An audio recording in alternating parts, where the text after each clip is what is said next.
Margaret Hayes pressed the crumpled letter against her chest. Ink smeared by tears she'd sworn she wouldn't cry. Not again. Not after 3 men had looked at her bloodline and walked away. The train platform emptied around her family's reuniting merchants calling greetings, everyone belonging somewhere. Everyone but her. She'd traveled 200 miles for a man who promised a home only to find silence and snow. Her fingers went numb around the letter. Maybe her mother-in-law was right. Maybe barren half-breed widows didn't deserve second chances. Before we go any further into Maggie's story, if tales of love born from rejection of families chosen rather than given of hearts that refuse to quit, even when the world turns its back, if these stories move, you hit that subscribe button right now. Stay with us until the very end, because what happens next will restore your faith in second chances. And drop a comment telling us what city you're watching from. We want to see just how far Maggie's journey reaches across this country. Now, let's step back into that freezing Wyoming afternoon where everything was about to change.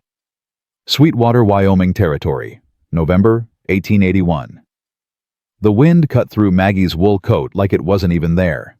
She'd been standing on the platform for 2 hours now, watching the sun drop behind the mountains, watching her hope die with it.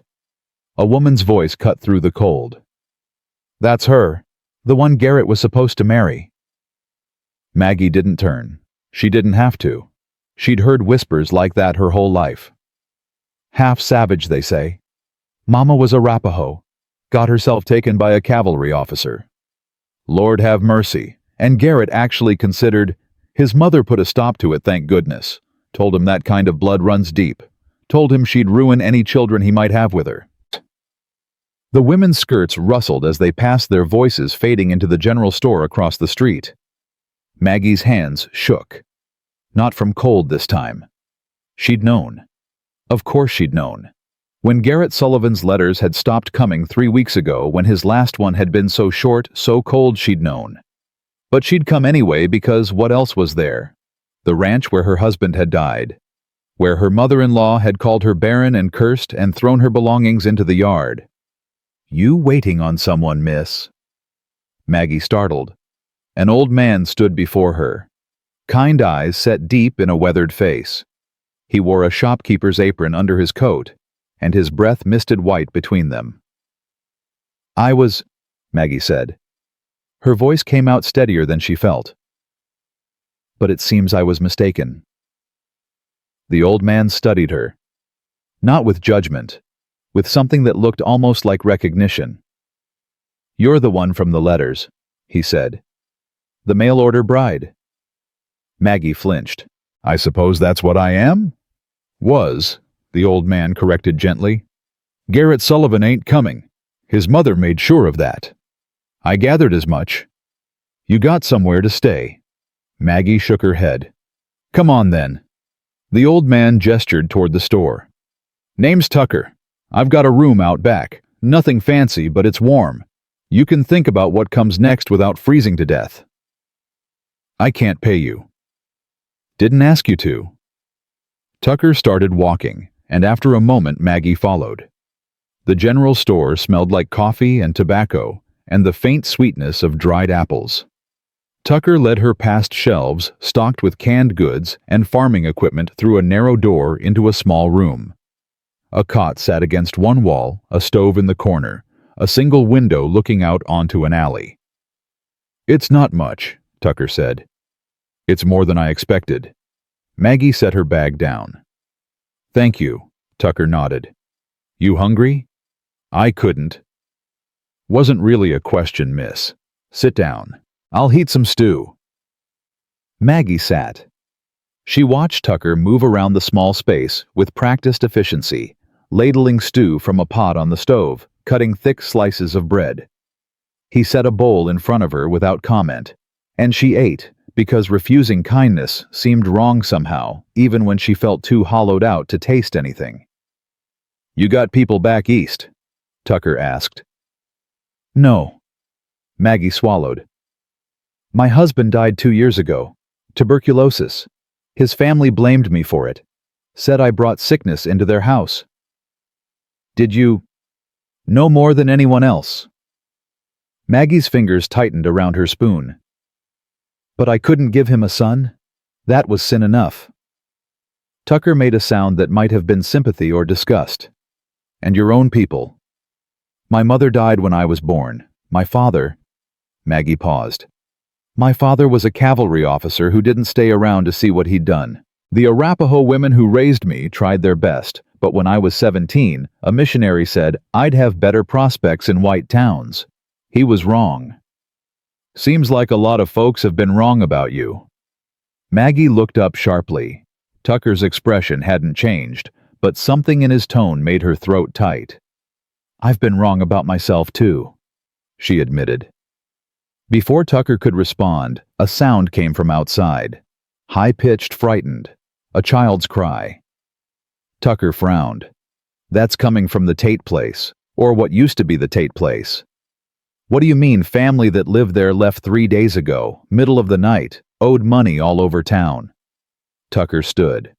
But they had a little girl. The crying came again. Desperate now. Maggie was on her feet before she'd decided to move. She pushed past Tucker out the back door into the alley. The sound was coming from a chicken coop behind an abandoned house, half collapsed and listing to one side. Maggie yanked open the coop door. A small girl huddled in the corner wrapped in a blanket too thin for the weather. 4 years old, maybe 5. Blonde hair matted with straw, eyes huge and terrified. It's all right, Maggie said softly. I won't hurt you. The girl didn't move. Maggie crouched down, making herself smaller, less threatening. My name is Maggie. What's yours? No answer. Are you cold? A tiny nod. Would you like to come inside where it's warm? The girl's lip trembled. Mama said stay. Maggie's heart cracked. When did Mama say that? Before she left. How long ago was that, sweetheart? The girl looked down at her hands. Lots of sleeps. Tucker appeared in the doorway behind Maggie. Lord have mercy. That's Rose Tate. I thought her parents took her. They didn't, Maggie said quietly. She turned back to the child. Rose, I'm going to pick you up now. Is that all right? Rose didn't answer, but she didn't resist when Maggie lifted her. The girl weighed almost nothing. Her skin was ice cold, her breathing shallow. How long has she been out here? Maggie demanded. 3 days at least. Tucker's voice was rough. Maybe more. Maggie carried Rose inside, set her on the cot, wrapped her in every blanket Tucker could find. The girl stared at nothing, shivering so hard her teeth chattered. We need to get her warm, Maggie said. Slowly, too fast, and we'll shock her system. You know medicine. I was a nurse during the war. Maggie was already moving, checking Rose's fingers and toes for frostbite, listening to her breathing. She's malnourished and hypothermic, but I don't think there's permanent damage. Not yet. I'll get the doctor. No. Maggie's tone was sharp. Not yet. Let me stabilize her first. Tucker hesitated, then nodded. What do you need? Warm water, not hot, and something with sugar. Tea if you have it. Tucker left. Maggie sat beside Rose, rubbing the girl's hands, gently talking to her in a low, steady voice. You're safe now. No one's going to hurt you. I know you're scared, but you're going to be all right. Rose's eyes finally focused on her face. Are you my new mama? Maggie's breath caught. No, sweetheart. I'm just someone who's going to take care of you until we find your family. Don't have family anymore? Rose's voice was so small. They went away. I know. I'm sorry. Are you going away too? Maggie looked at this child who'd been abandoned, left to die in a chicken coop, and something inside her shifted, hardened into resolve. No, she said. I'm not going anywhere. Tucker returned with water and sweet tea. Maggie coaxed Rose to drink slow sips that wouldn't overwhelm her stomach. Color started returning to the girl's face. Her shivering eased. I should notify the sheriff, Tucker said. About what? About Rose. She'll need to be placed somewhere. She's placed here. Maggie didn't look up. Unless you're throwing us both out." Tucker was quiet for a moment. "That's not what I meant." "Then what did you mean?" "The town's going to have questions about who's responsible for her." "I am." Maggie met his eyes. "Unless you know someone better suited." Tucker shook his head slowly. "There's an orphanage in Denver. Takes children like her." "Children like her? Children nobody wants." Maggie's jaw tightened. "I want her." "You can't just decide to keep a child, miss. There's laws, paperwork, and you're—" He trailed off. "I'm what, a half-breed widow with no husband and no prospects." Maggie's voice stayed level, but anger burned underneath. "You think that makes me less capable of caring for an abandoned child?" "I think it makes it harder for folks to accept." "Folks didn't accept me before I found her. At least now I'll have a reason to stay." Tucker studied her. Whatever he saw in her face made him nod. "All right, I'll talk to the sheriff tomorrow. See what can be done legal-like." "Thank you." Tucker left them alone. Maggie sat beside Rose, watching the girl's eyes drift closed, her breathing even out. When she was certain Rose was asleep, Maggie allowed herself to lean back against the wall. She'd come to Sweetwater expecting a husband. She'd found a child instead. The universe had a strange sense of humor. But sitting there in that small, warm room listening to Rose breathe, Maggie felt something she hadn't felt in 2 years. Purpose. The knock came just after dawn. Maggie woke with Rose curled against her side, still sleeping. She eased out of bed carefully, not wanting to wake the girl, and opened the door. A woman stood there, 50s maybe, with steel gray hair and a mouth that looked like it had forgotten how to smile. She wore black silk and carried herself like royalty, slumming in a frontier town. "You're the mail-order bride," the woman said, not a question. "I'm Margaret Hayes." "I'm Abigail Carter, the preacher's wife." Mrs. Carter's eyes flicked past Maggie to where Rose still slept. "I heard you took in the Tate child." "I found her abandoned in a chicken coop." "How charitable."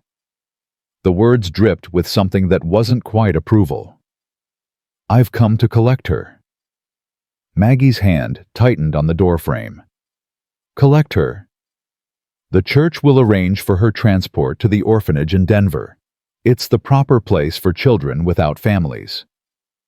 "She has a family. She has me." Mrs. Carter's expression didn't change, but something cold flickered in her eyes. "You, a widow with no means, no husband, no reputation in this town. You think you're suitable to raise a child? More suitable than leaving her to freeze to death." "Don't be dramatic. The Tates clearly intended to return for her." "It's been 4 days, Mrs. Carter. If they intended to return, they would have." Mrs. Carter's mouth thinned. "Nevertheless, the child cannot stay with you. It's not appropriate." "Why? Because I'm not married.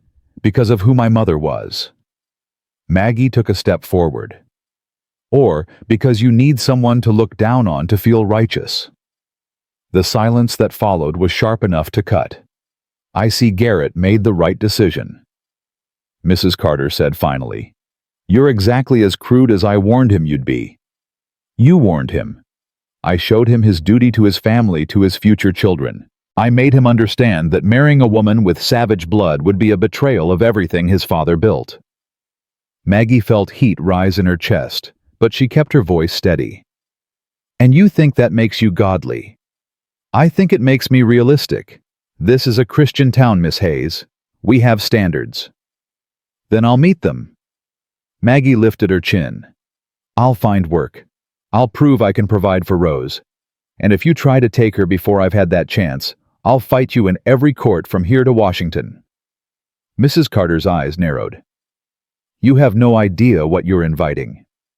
"I've been unwanted my whole life, Mrs. Carter. I've learned how to fight." For a long moment, the two women stared at each other. Then Mrs. Carter turned, skirts swishing. "You have 1 week," she called over her shoulder. 1 week to prove you're fit to care for that child. If you can't, she goes to Denver."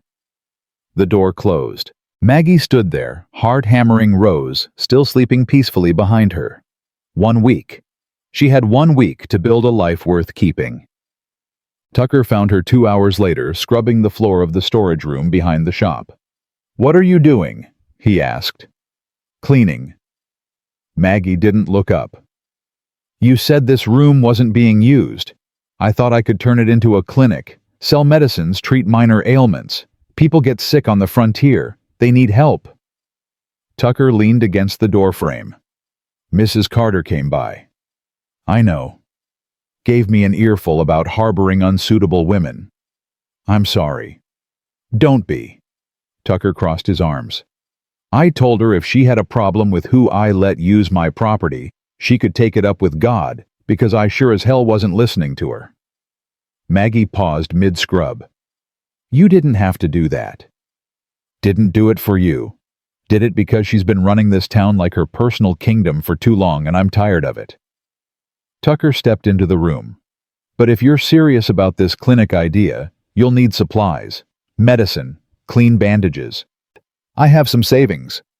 Use it for Rose. Food, clothes, things she needs." Tucker waved a hand. "I'll front you the medical supplies. You can pay me back when folks start coming." "If they come." "They'll come." Tucker's smile was slight but genuine. "Frontier's hard on bodies. Folks need healing. They don't much care who does it long as it works." Maggie sat back on her heels. "Why are you helping me?" Tucker was quiet for a moment. "I had a daughter once. She married a man I didn't approve of. I said some things I can't take back. She died in childbirth 3 years ago, and I never got to tell her I was sorry." He looked at Rose, still curled on the cot, clutching a rag doll Tucker had found somewhere. "Maybe I'm helping you for her. Maybe I'm helping you for me. Does it matter?" "No," Maggie said softly. "It doesn't matter at all." The clinic opened the next day. Maggie hung a simple sign in the window, "Medicine and Healing. M. Hayes, Nurse." The first person through the door was a cowboy with a hand wrapped in dirty cloth, blood seeping through. "Heard you know doctoring," he said. Maggie unwrapped the hand. Deep gash across the palm, but clean. "What happened?" "Knife slipped while I was fixing tack." "Sit down. This is going to sting." She cleaned the wound with whiskey, stitched it with steady hands, wrapped it in clean linen. The cowboy watched her work with unconcealed surprise. "You learned that in the war?" he asked. "I learned it because I had to." Maggie tied off the bandage. "Keep it clean. Change the dressing every day. Come back in a week, and I'll remove the stitches." "How much?" "2 bits." The cowboy paid, tipped his hat, and left. Before the door closed behind him, an old woman came in with a cough that rattled her chest. Then a young mother with a baby who wouldn't stop crying. Then a ranch hand with a twisted ankle. By nightfall, Maggie had treated 11 people and earned enough to buy food for a week. Rose watched it all from her corner, quiet and wide-eyed. When the last patient left, she came to stand beside Maggie. "You make people feel better," Rose said. "I try. Can you make me feel better?" Maggie's hands stilled. "What hurts, sweetheart?" Rose touched her chest. "Here, where Mama used to be." Maggie knelt down, pulled Rose into her arms. "I can't fix that kind of hurt, Rose. I wish I could." "Will it always hurt?" "I don't know. Maybe. But maybe it'll hurt less if you let someone else in." Rose pulled back, looking at Maggie with those 2 old eyes. "Will you stay? Even when I'm bad?" "You're not bad." "Mama said I was. Said I cried too much. Said that's why they had to go." Maggie's throat tightened. "Your mama was wrong. You're not bad, Rose. You're perfect. And I'm not leaving. Promise." "Promise." Rose wrapped her small arms around Maggie's neck and held on like she'd never let go. 3 days passed. The clinic stayed busy. Word spread that the new woman, the half-breed widow, knew her medicine, didn't ask questions, didn't charge more than folks could afford. Maggie treated fence cuts and fevers, set a broken finger, delivered a calf when the rancher's regular hand was too drunk to help. Mrs. Carter watched from across the street, her mouth pressed into a thin line. On the fourth day, she came again. "You've made quite the impression," Mrs. Carter said. Maggie was grinding willow bark for tea. She didn't stop. "Is that disapproval I hear?" "It's observation. People talk. People always talk. They're saying you're competent, skilled even." Mrs. Carter paused. "They're also saying you shouldn't be raising a child alone." "I'm not alone. I have Tucker." An old man running a general store is not a suitable family environment. Maggie set down her pestle. "What do you want, Mrs. Carter?" "I want what's best for that child." "Then leave her with me." "I can't do that." Mrs. Carter's voice was almost gentle. Almost.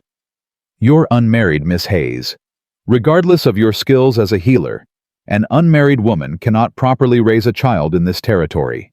The law is quite clear." "Then I'll marry." Mrs. Carter laughed a sharp, bitter sound. "Who Garrett won't have you? No decent man in this town will take on a half-breed widow with a borrowed child." "Then I'll find an indecent one." The words came out before Maggie could stop them. Mrs. Carter's eyes widened, then narrowed. "You're serious?" "Completely." "You'd marry a stranger just to keep that girl?"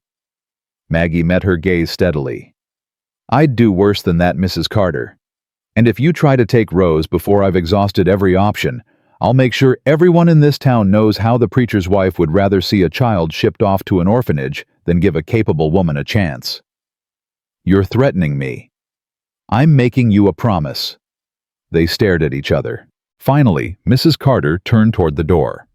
"You have 4 days left, Miss Hayes. Use them wisely." When she was gone, Tucker emerged from the back room. "You can't marry just anyone," he said. "I know. And you can't marry someone you don't know." "I'm aware." "So what's your plan?" Maggie looked at Rose coloring on scrap paper in the corner. "I don't have one yet, but I'll think of something." Tucker shook his head. "You're the stubbornest woman I ever met." "Thank you." Wasn't a compliment. That night, Maggie couldn't sleep. She lay on the cot beside Rose, staring at the ceiling, trying to think. She needed a husband, a real one, or at least one who'd stand up in front of witnesses and say the words. Someone respectable enough that Mrs. Carter couldn't object. The problem was, she didn't know anyone in Sweetwater. Didn't know who was married, who was available, who might be desperate or kind or foolish enough to tie themselves to a woman with nothing to offer. A sound outside made her tense. Footsteps, heavy boots on frozen ground. Maggie slipped out of bed, moved to the window. A man stood in the alley, barely visible in the moonlight. Tall, broad-shouldered, carrying something in his arms. She recognized the shape. A saddle. He was heading toward the blacksmith shop across the way. The shop door opened. Light spilled out. Maggie caught a glimpse of the man's face, dark hair, dark eyes, a jaw that looked carved from granite. She'd seen him before. In town. He never spoke to anyone, never looked up when he passed, just did his work and left. Tucker had mentioned him once. The blacksmith. Lived alone. Kept to himself. Something about his wife dying. Maggie watched him disappear into the shop. Watched the light dim as he closed the door. An idea formed. Desperate. Probably foolish. But it was all she had. The next morning, Maggie left Rose with Tucker and crossed the street to the blacksmith shop. The heat hit her first, the forge burning hot, metal glowing orange. The man stood with his back to her hammer, rising and falling in steady rhythm, shaping something she couldn't see. "Excuse me," Maggie called. He didn't turn. "Sir, I need to speak with you." The hammer paused. The man set it down, finally turned. Up close, he was younger than she'd thought. 35, maybe. Lines around his eyes that spoke of pain more than age. I'm not taking new work right now, he said. I'm not here about work. He waited. Maggie took a breath. I need a husband. Something flickered across his face.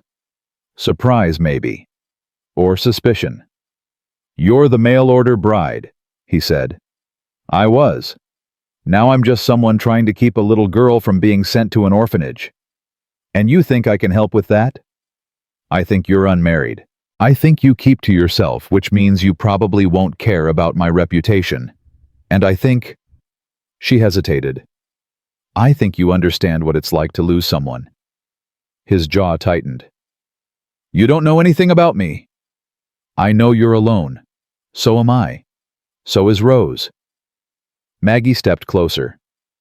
I'm not asking for love. I'm not even asking for companionship. I'm asking for a name and a legal document that says I'm respectable enough to raise a child. And what do I get? What do you want? He looked at her for a long moment. Why me? Because everyone else in this town has already decided who I am. You haven't looked at me long enough to judge. Maybe that should tell you something. Maybe it tells me you're smart enough to mind your own business. Maggie held his gaze. I don't need a hero. I need someone willing to stand in front of a preacher and say a few words. That's all. The blacksmith turned back to his forge. I don't do charity. Neither do I. This is business. Marriage isn't business. It is when both people know what they're getting. He picked up his hammer again. The answer's no. Maggie stood there watching him work, feeling her last hope crumble. Then she turned and walked out. She'd almost reached the clinic when his voice stopped her. Wait. She turned. He stood in the doorway of the shop, silhouetted by the fire behind him. What's the girl's name?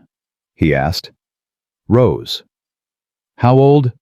4, maybe 5. He was quiet. Then, my daughter was 4 when she died. Maggie's chest tightened. Scarlet fever, he continued. 2 years ago. Her and my wife both. His hands clenched. I couldn't save them. I'm sorry. Don't be. I stopped wanting sorry a long time ago. He stepped forward. But if I do this, if I stand up there and say those words, I'm not doing it for you. I know. And I don't want her calling me Papa or thinking I'm her father. I'm not. I understand. I'll fix things around your clinic, keep you safe if anyone gives you trouble. That's it. We don't share a bed. We don't pretend this is real. Agreed. He studied her. You're either very desperate or very stupid. Both, Maggie said. But I'm also very serious. Another long silence. Then he nodded. Samuel Bridger. People call me Sam. Margaret Hayes. People call me Maggie. Sam held out his hand. Maggie shook it. His palm was rough with calluses, hot from the forge. We'll do it tomorrow, he said. Before I change my mind. Tomorrow, Maggie agreed. She walked back to the clinic feeling like she'd just made a deal with something dangerous. But Rose was safe. That was all that mattered. The preacher's house sat at the end of Main Street, white paint peeling in the winter wind. Maggie stood at the gate with Sam beside her, Rose's hand clutched in hers. The girl hadn't said a word since Maggie told her they were getting married. You don't have to do this, Sam said. Yes, I do. I mean, you don't have to do it right now. We could wait. Maggie looked at him. Mrs. Carter gave me 4 days. I have 2 left. We're doing this now. Sam's jaw worked, but he pushed open the gate. Reverend Carter answered the door. He was a thin man with kind eyes that didn't match his wife's at all. When he saw them standing there, something like understanding crossed his face. Mr. Bridger, Miss Hayes. His gaze dropped to Rose. And young Miss Tate. We'd like to be married, Maggie said. Today, if possible. The Reverend's eyebrows rose. That's rather sudden. It's necessary. I see. He glanced past them, as if checking whether his wife was within earshot. Come in. The parlor was spotless cold, despite the fire burning in the hearth. Reverend Carter gestured for them to sit, but no one did. "You understand what you're asking," the Reverend said. "We're asking you to marry us," Sam said. His voice was flat. "Seems straightforward enough. Marriage is a sacred covenant before God, Mr. Bridger. It's not something to be entered into lightly." "We're not entering into it lightly." Maggie kept her voice steady. "We're entering into it because a child needs a stable home, and the law says she can't have one unless I'm married." Reverend Carter's expression softened. "I understand your intentions are good, Miss Hayes, but marriage requires more than good intentions. It requires commitment, partnership, love, ideally." "We don't have time for ideally," Maggie said. "We have 2 days before your wife sends Rose to Denver." The Reverend flinched. "Abigail means well." "Does she?" Sam's tone was sharp enough to cut. "Because from where I stand, she means to punish Miss Hayes for having the wrong bloodline and the wrong history, and she's willing to use a child to do it." Silence fell. The Reverend looked at Sam for a long moment. "You've never spoken more than 2 words to me in all the years you've been in this town," he said quietly. "Now you're here defending a woman you barely know." "I'm here because no one else will be." Sam's hands clenched at his sides. "And because I'm tired of watching people hide their cruelty behind Scripture." Reverend Carter's face went pale. For a moment Maggie thought he'd throw them out. Then he sighed a sound that seemed to come from somewhere deep and tired. "You're right," he said. "And I'm sorry. Not just to you, but to Miss Hayes and to this child." He looked at Rose. "I'll perform the ceremony, but I need to know from both of you. Are you certain this is what you want?" "Yes," Maggie said immediately. Sam hesitated, just for a second. Then he nodded. "Yes." "Very well. I'll need witnesses, and you'll need a license from the courthouse." "We'll get it," Maggie said. "Can you marry us this afternoon?" "This afternoon?" The Reverend looked startled. "I suppose I could, but—" The door to the parlor burst open. Mrs. Carter stood there, her face twisted with fury. "Absolutely not." Everyone turned. Reverend Carter straightened. "Abigail, don't you dare, Thomas. Don't you dare perform this mockery of a marriage in our home." "This is God's home," the Reverend said quietly. "And God welcomes everyone." "God does not welcome deception." Mrs. Carter's eyes fixed on Maggie. "This woman is trying to circumvent the law. She's using marriage as a loophole to keep a child she has no right to." "The law says a married woman can adopt," Maggie said. "I'll be married. I'll have every right." "You'll have nothing." Mrs. Carter stepped closer. "I've already contacted the territorial judge. He agrees that a marriage of convenience has no legal standing when it comes to child placement. The moment you try to file adoption papers, I'll contest them. And I'll win." Maggie's stomach dropped. "You can't." "I can. I will. And there's nothing you can do to stop me." Mrs. Carter's smile was thin and sharp. "You should have left when you had the chance, Miss Hayes. Now you'll leave with nothing." Rose's hand tightened in Maggie's. The girl was shaking. Sam moved. One step forward, placing himself between Mrs. Carter and Maggie. His voice, when he spoke, was low and dangerous. "You're scared." Mrs. Carter blinked. "Excuse me." "You're scared," Sam repeated. "Scared that if Miss Hayes succeeds, if she builds a life here and raises that child, people will see what you really are. Not a pillar of the community. Just a bitter woman who uses God's name to justify cruelty."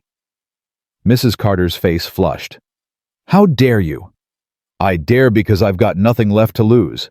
You already took everything from me when your husband prayed over my wife's grave and told me her death was God's will. When he said I should be grateful she suffered because it would make her pure." Sam's voice cracked. "So you go ahead and fight us. Contact your judge.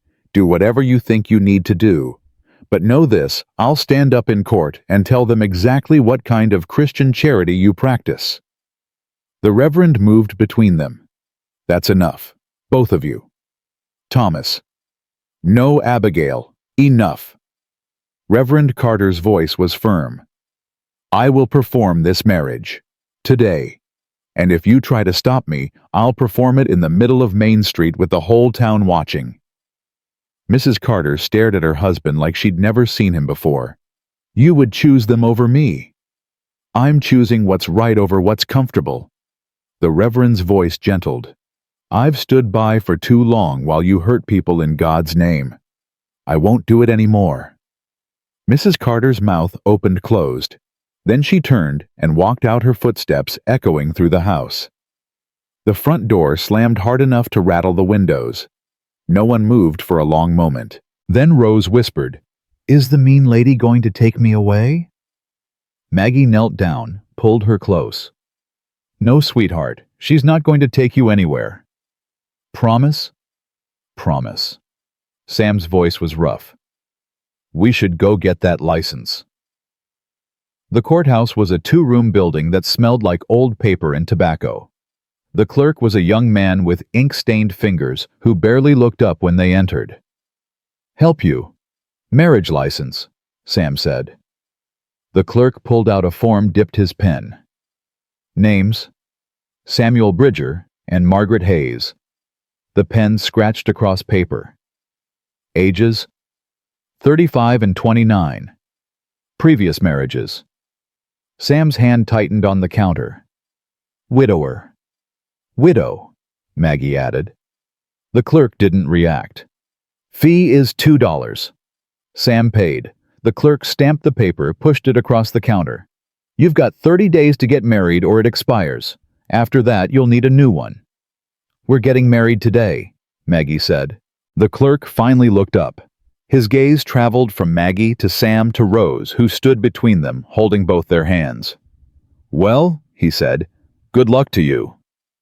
They walked back to the preacher's house in silence. The sun was starting to sink, painting the sky orange and purple. Rose hummed something tuneless, swinging their hands. You scared? Sam asked. Terrified, Maggie admitted. Me too. That surprised her. She looked at him, really looked. Saw the tension in his shoulders, the way his jaw kept clenching. We can still back out, she said. No, we can't. Not if we want to keep Rose. Is that the only reason you're doing this? Sam was quiet for a long time. I don't know. Maybe. Or maybe I'm tired of being alone with ghosts. Before Maggie could respond, Tucker appeared from the general store, waving them over. Got something for you, he said. He held out a dress. Simple gray wool, but clean and mended with care. Figured you'd want something decent for the ceremony. Maggie's throat tightened. Tucker, I can't. You can and you will. Every woman deserves to look like a bride, even if it's just for an afternoon. He pressed the dress into her hands. Now go change. Reverend's waiting. The dress fit almost perfectly. Maggie stood in Tucker's back room, staring at her reflection in the small mirror. She looked different. Not beautiful, she'd never been that, but solid. Real. Like someone who deserved to be chosen. Rose appeared in the doorway, eyes wide. You look like a princess. I look like a woman in a borrowed dress. Same thing, Rose said solemnly. Maggie laughed, despite everything. She held out her hand. Come on, let's go get married. The ceremony took less than 10 minutes. Reverend Carter spoke the words with quiet dignity, his voice steady, even though his wife was nowhere to be seen. Tucker stood as witness rose between him and Maggie. Do you, Samuel Bridger, take this woman to be your lawfully wedded wife? Sam's voice was flat. I do. And do you, Margaret Hayes, take this man to be your lawfully wedded husband? Maggie looked at Sam. At this stranger who was saving her for reasons he couldn't quite name. I do. Then by the power vested in me by the Wyoming Territory, I pronounce you husband and wife. Reverend Carter closed his Bible. You may kiss the bride. Sam went still. So did Maggie. That's not... Maggie started. It's tradition, the Reverend said gently. And if Mrs. Carter is going to contest this marriage, You'll want witnesses who can testify it was real." Sam looked at Maggie. Something passed between them. Not love, not even attraction. Just a shared understanding that they'd come too far to stop now. He leaned in, kissed her. Brief chaste, his lips barely brushing hers. But Rose clapped delighted, and Tucker smiled, and Reverend Carter signed the certificate with a flourish. "Congratulations," he said. "You're married." They walked back to the clinic as the sun set completely. Rose skipping ahead, Tucker carrying the signed certificate like it was made of gold. "You'll want to file this at the courthouse first thing tomorrow," Tucker said. "Make it official before Mrs. Carter can cause more trouble." "We will," Maggie said. They reached the clinic. Tucker handed Sam the certificate, tipped his hat to Maggie. "Welcome to the family such as it is." Then he was gone, and it was just the three of them. Maggie and Sam and Rose. Rose yawned, suddenly exhausted. Maggie scooped her up. "Bedtime, sweetheart. Will you tell me a story?" "Of course." Sam stood awkwardly near the door. "I should go." "Wait." Maggie settled Rose on the cot. "We should talk about arrangements." "What arrangements?" "Living arrangements, finances. How we're going to make this look real enough that Mrs. Carter can't challenge it." Sam's expression was unreadable. "I'll sleep at the forge. Come by during the day. Fix things. Play the part of a husband when people are watching. That's what you wanted, right?" "Sam? I said I'd marry you. I did. But I'm not going to pretend we're something we're not when it's just us." He left before she could argue. Maggie stood there feeling the weight of what she'd done. She was married to a man who didn't want her. Responsible for a child who wasn't hers. Fighting a woman with power and influence and enough cruelty to use both. But Rose was safe. For tonight at least Rose was safe. That would have to be enough. Morning came too fast. Maggie woke to Rose shaking her shoulder, sunlight streaming through the window. "He's here," Rose whispered. "Who?" "The Woodhorse man. I mean your husband." Maggie sat up.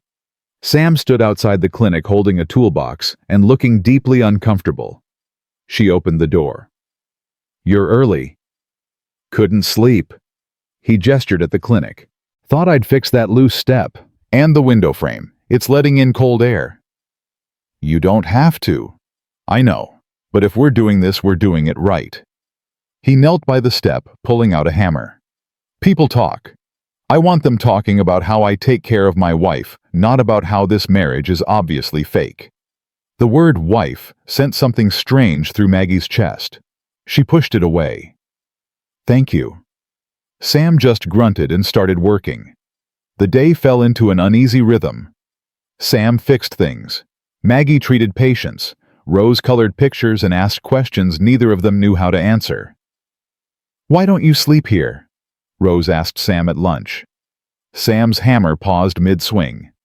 "Because I've got work at the forge." "But married people sleep in the same house. I saw it in town." "We're not like other married people," Maggie said carefully. Rose's face crumpled. "Is it because of me? Because I'm here and you don't have room?" "No, sweetheart. I can sleep outside. In the coop again. I don't mind." "Rose, no." Sam's voice was sharp enough that both Rose and Maggie jumped. He set down his hammer, came to kneel in front of the girl. "You're not sleeping outside ever again. You understand me?" Rose's eyes filled with tears. "Then why won't you stay?" Sam opened his mouth, closed it, looked at Maggie with something like desperation. Maggie made a decision. "He will stay, starting tonight." Sam's head whipped toward her. "Maggie, we'll figure it out, but Rose is right. If this marriage is going to stand up to scrutiny, we need to live like we're actually married. There's one bed? Then you'll sleep on the floor, or I will. We'll work it out." Sam looked like he wanted to argue. But Rose was watching him with those huge, hopeful eyes, and whatever wall he'd built around himself cracked just a little. "Fine," he said. "I'll bring my things tonight." Rose threw her arms around him. Sam went rigid, then slowly, carefully patted her back. Maggie turned away, giving them privacy. But she caught Tucker watching from the store window, and the old man's smile was knowing. That afternoon, Mrs. Carter struck. Maggie was grinding herbs when the door slammed open. Mrs. Carter stood there, with two men Maggie didn't recognize. Official-looking men with hard faces. "Margaret Bridger," Mrs. Carter said, her voice dripping satisfaction. "These gentlemen are from the Territorial Child Welfare Office. They have some questions about your fitness to care for Rose Tate." Maggie's blood went cold. "I'm married now. The law says a married couple may apply to adopt. It doesn't guarantee approval." Mrs. Carter's smile was sharp. "Especially when there are concerns about the marriage's legitimacy." One of the men stepped forward. "Mrs. Bridger, I'm Inspector Williams. We've received a complaint that your marriage to Samuel Bridger is fraudulent, that you married solely to circumvent child placement laws." "That's not true." "Then you won't mind answering some questions." Maggie looked past them to where Rose sat frozen in the corner, her coloring paper forgotten. The girl's face had gone pale. "Not in front of the child," Maggie said.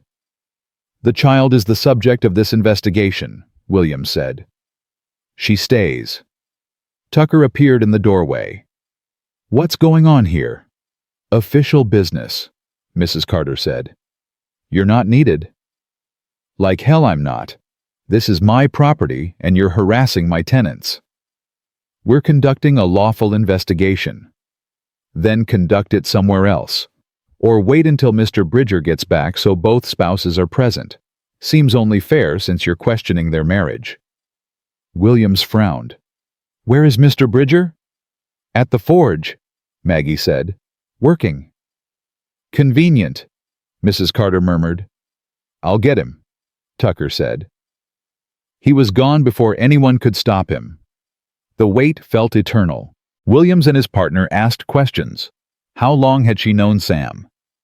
Why had they married so quickly? Where did he sleep? What did they eat for breakfast? Maggie answered as calmly as she could, but every question felt like a trap.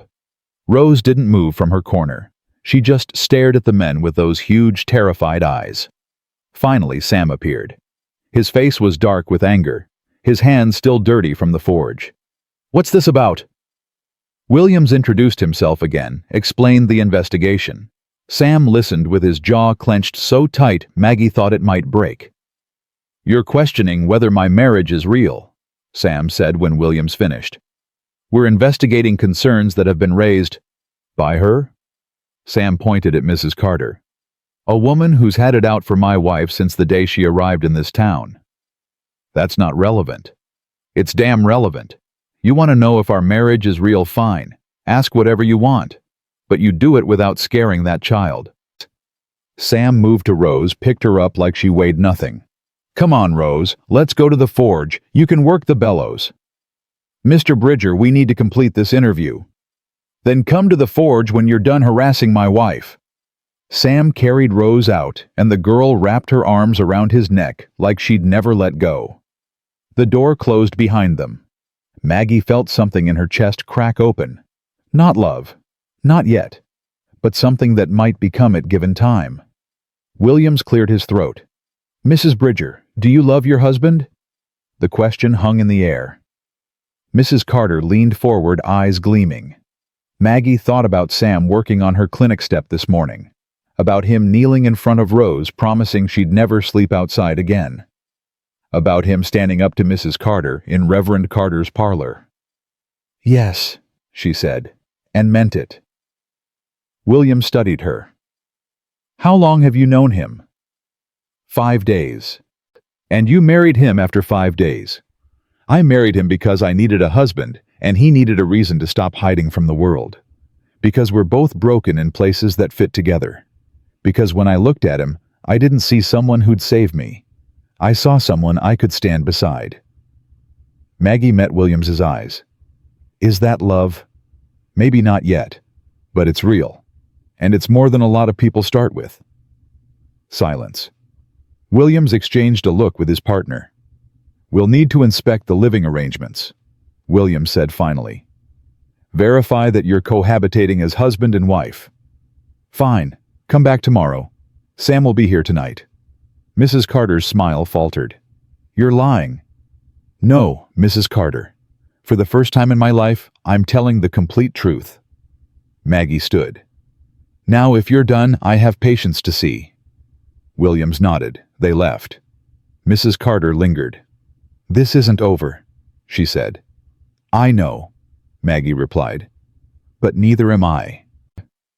That night, Sam arrived with a single bag. Maggie watched him set it down by the door, his movements careful, like he was handling something fragile. You sure about this? He asked. No, but we're doing it anyway. Rose was already asleep on the cot. Sam looked at her, then at the narrow floor space.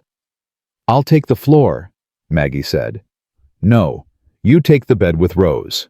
I'll manage. Sam, I said I'll manage. His tone left no room for argument. They moved around each other like dancers learning new steps.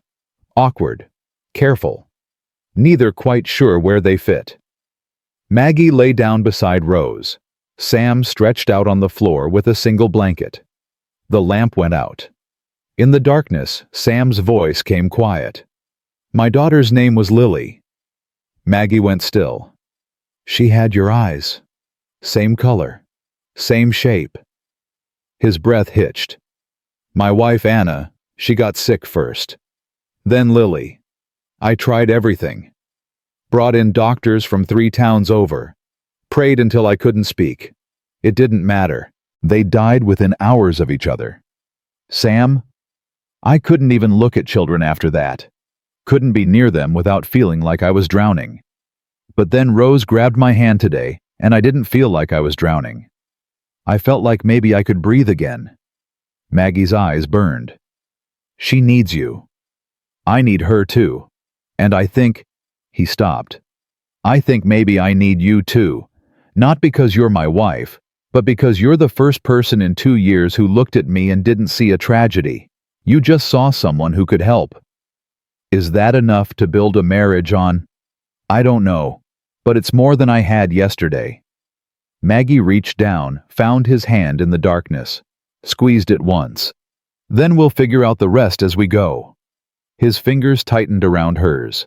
And for the first time since arriving in Sweetwater, Maggie felt like maybe possibly she'd found something worth keeping. Morning brought Inspector Williams back with a woman who introduced herself as Miss Porter from the Territorial Welfare Office. Sam was heating coffee on the stove when they knocked. Maggie answered with Rose clinging to her skirt. We're here to inspect the premises, Williams said. Sam set down the coffee pot. Come in. Miss Porter walked through the small space with sharp eyes, noting everything. The single cot where Maggie and Rose had slept. The blanket folded neatly on the floor where Sam had been. The shelf holding Sam's spare shirt next to Maggie's medicine supplies. You sleep on the floor, Mr. Bridger, Miss Porter asked. For now, we're building a proper bed frame. Takes time. And you take your meals together. Every night, Maggie said. Breakfast too when Sam's not at the forge early. Miss Porter made notes. The child seems attached to you both. Rose pressed closer to Maggie. Sam crouched down, met Rose's eyes. You scared? He asked quietly. Rose nodded. These folks just want to make sure you're safe and cared for. That's all. You want to tell them how you feel about living here. Rose looked at Miss Porter, then back at Sam. I want to stay. Why? Miss Porter's voice was gentler than Williams's. Because Miss Maggie makes me feel better when I'm sad, and Mr. Sam makes wooden horses, and nobody yells here. Rose's chin trembled. My old mama yelled lots, and then she left, but these ones won't leave. They promised. Something shifted in Miss Porter's expression. She wrote more notes, then straightened. We'll need character references. People who can speak to your fitness as parents. Tucker at the general store, Maggie said immediately. Reverend Carter, anyone who's come to the clinic. Williams frowned. We'll want to speak with Mrs. Carter as well." "I'm sure you will," Sam said evenly. "But you'll also want to talk to the folks who've actually seen us with Rose, not just the ones who don't want us to have her." Miss Porter almost smiled. "We'll be thorough, Mr. Bridger. That I can promise." They left. Maggie sagged against the wall. "They're going to take her," she whispered. "No." Sam's voice was hard. "They're not." "You heard them. They want references, character witnesses. We've only been married 3 days." "Then we make every one of those days count." Sam pulled on his coat. "I'm going to talk to folks.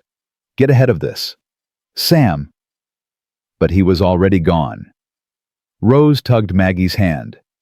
"Are they going to send me to Denver?" Maggie knelt, pulled her close.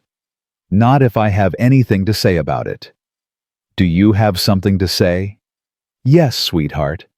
I have a lot to say." The first patient that morning was a ranch hand with the infected cut on his arm.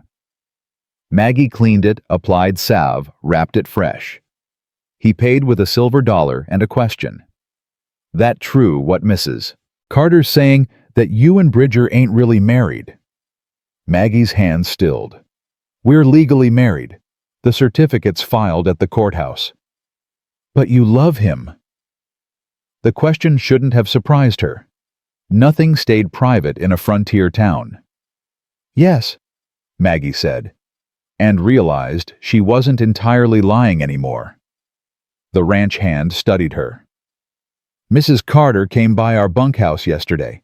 Said you were using marriage to steal that little girl. Said decent folks should speak up." Maggie's stomach dropped. "And will you?" "No, ma'am. My mama was half Cherokee. I know what it's like when folks decide you ain't good enough based on blood you didn't choose." He tipped his hat.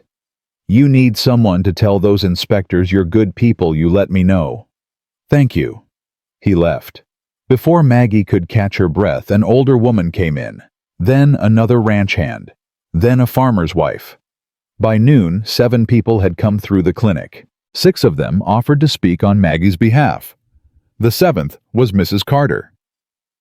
"Busy morning," she observed. "What do you want?" Maggie didn't look up from grinding willow bark. "To offer you a choice." Mrs. Carter stepped closer.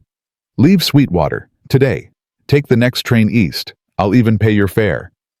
And Rose goes to Denver where she belongs. Maggie's hands clenched around the pestle. "No." "Think about it rationally, Miss Hayes." "Mrs. Bridger, whatever you call yourself, the facts remain the same. You're an outsider with a questionable past and a marriage of convenience. I have standing in this community.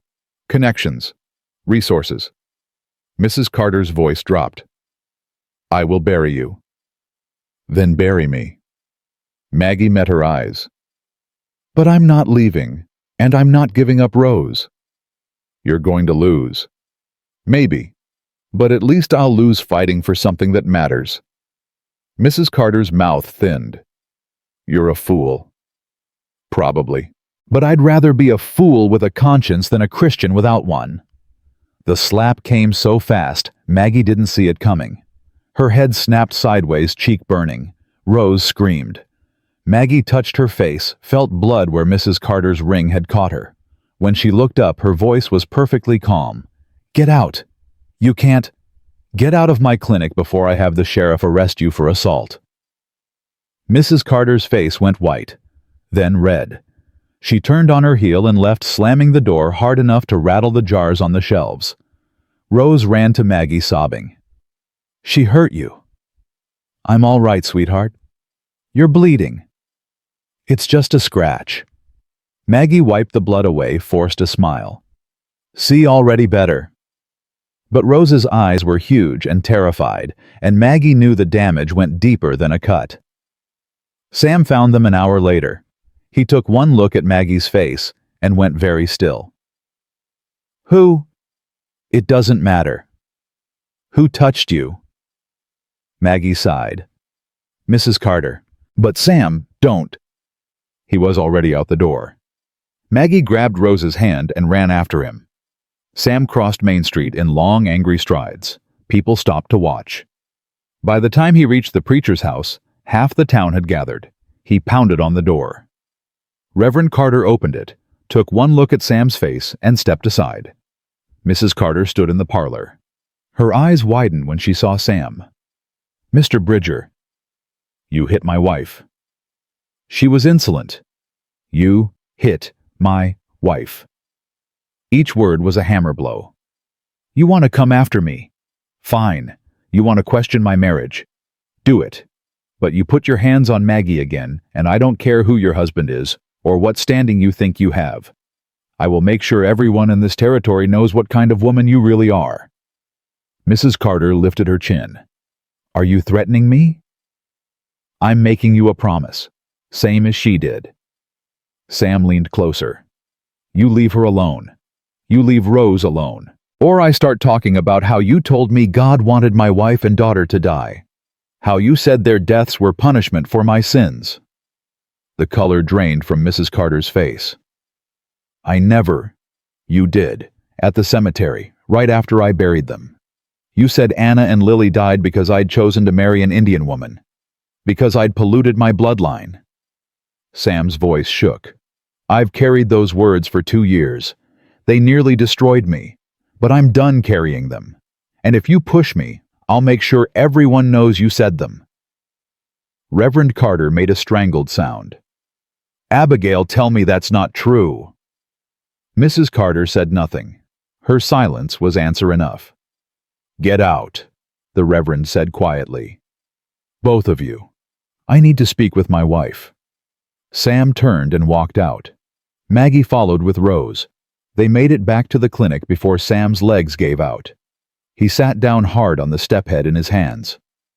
"I shouldn't have done that," he said. "Yes, you should have. I made it worse." "No, you made it real." Maggie sat beside him. "This marriage, us. You just told the whole town you're willing to fight for me. That's not nothing." Sam looked at her. At the bruise forming on her cheek, the cut still red and angry. "I should have been there. You're here now." Rose climbed into his lap, wrapped her arms around his neck. "Don't be sad, Mr. Sam." "I'm not sad, little bit. Just angry." "At the mean lady?" "Yeah, at the mean lady." Rose considered this. "Miss Maggie says being angry is okay as long as you don't hurt people." "Miss Maggie's right." Sam's arms came around Rose automatically. "But sometimes standing up for people you love looks like fighting. Do you love us?" The question hung in the cold air. Sam's eyes found Maggie's over Rose's head. "Yeah," he said slowly. "I think maybe I do." Rose beamed. Maggie's chest went tight. Tucker appeared from the store. "Y'all better come see this." They followed him to the front window. A crowd had gathered outside the preacher's house. Voices carried on the wind, angry and sharp. Then the door opened, and Reverend Carter stepped out. "What's he doing?" Sam asked. Tucker grinned. "Making things right." The Reverend's voice carried across the street. "My wife has something to say." Mrs. Carter appeared beside him. Her face was blotchy, her hands shaking. When she spoke, her voice was barely audible. "I was wrong. About Miss Hayes. About Mr. Bridger. About their marriage." She swallowed hard. "I let my prejudices guide me instead of my faith. I'm sorry." The crowd murmured. Mrs. Carter looked directly at Maggie through the window. "I'm sorry," she said again, louder this time. "And I'll be telling the inspectors that Rose Tate should stay with her family." Then she turned and went back inside. The door closed. The crowd dispersed slowly, people whispering and pointing. Maggie couldn't move, couldn't breathe. "Did that just happen?" she whispered. "Yeah," Tucker said. "I believe it did." Sam stood. "I need air." He walked out before Maggie could stop him. She watched him cross to the forge, disappear inside. Rose tugged her hand. "Is Mr. Sam okay?" "I don't know, sweetheart. Stay here with Tucker. I'll go check." The forge was dark, except for the red glow of banked coals. Sam stood with his back to her shoulders, heaving. "Sam." She said it. His voice was raw. She actually admitted it. "I heard. For 2 years I thought I was crazy. Thought maybe I'd imagined what she said at the cemetery. But I didn't. It was real. And now everyone knows." Maggie moved closer. "Does that help?" "I don't know." Sam turned. His eyes were wet.